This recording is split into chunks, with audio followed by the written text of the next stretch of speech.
It didn't start. Wait.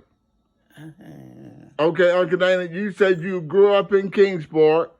You was born on November the 14th, 1918. Yes, sir. And you're now living in Frisco, Texas.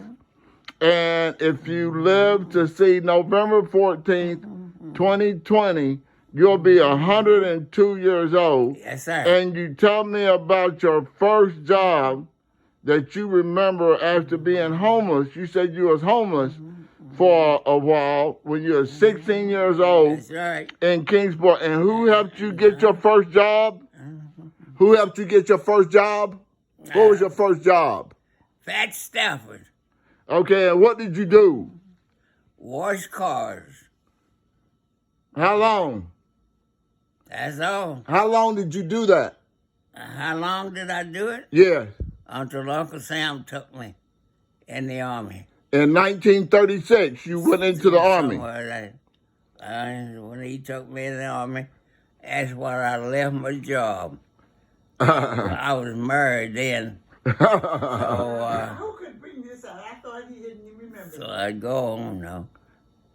I could go up there, go home. Okay, and when you went into the Army, when you first left Kingsport and went into the Army, where did you go?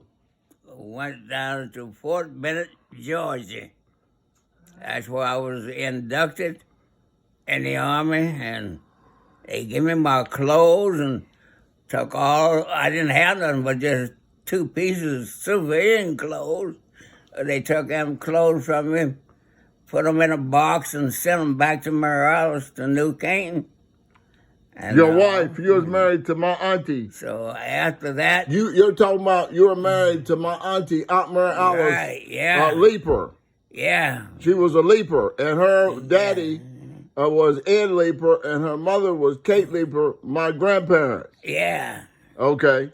And That's so right. so they sent your clothes back to Aunt Morales. She was married to her at the time. Yeah, I was married to her. Okay, and when you And that's the only place we lived was there. in New Canton. In New Canton, yeah. Okay, and then when you got all the basic training in Fort Benning, Georgia, where did you go? Well, Where was you stationed? Let's see. God, I can't remember. Okay, well, how I many? can't remember How the name many? of that place up in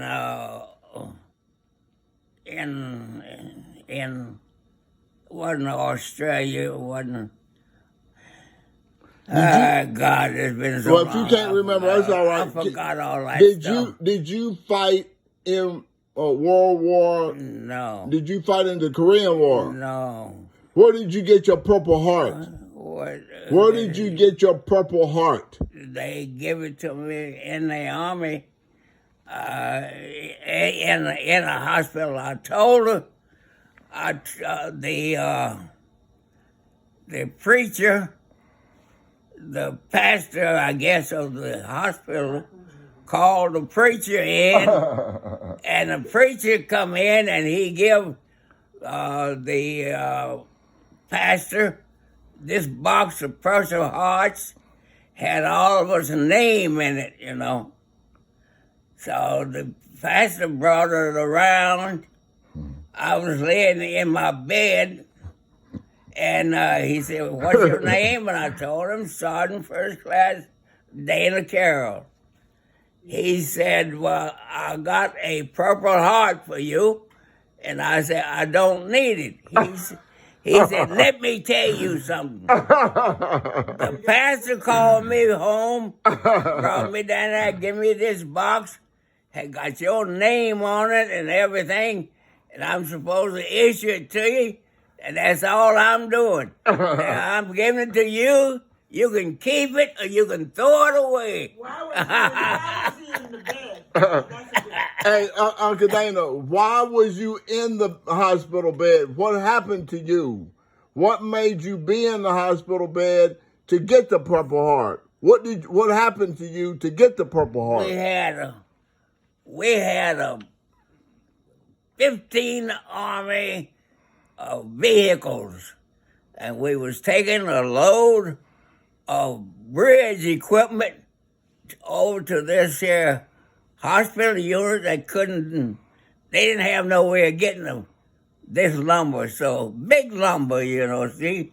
And we had big trucks and we could get good kind of coal ore, see? Mm-hmm. So we had 16 trucks loaded with bridge material to take it to it.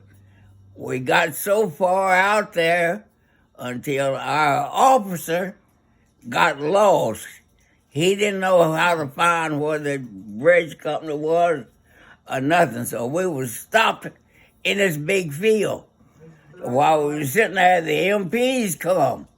The MPs told the officer, you better get these men and trucks and everything out of here because the enemy is just right over there. And the first thing you know, you're going to be getting some of the shells.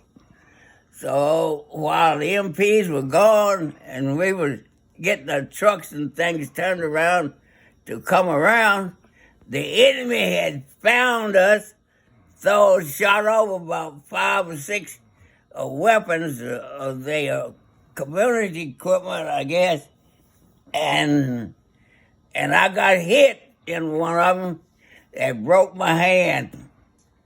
I had to go to the hospital, and they carried me down to Busan and to the major hospital there, and the hospital said, I got to send you to Japan. That's where the big hospital is in Japan.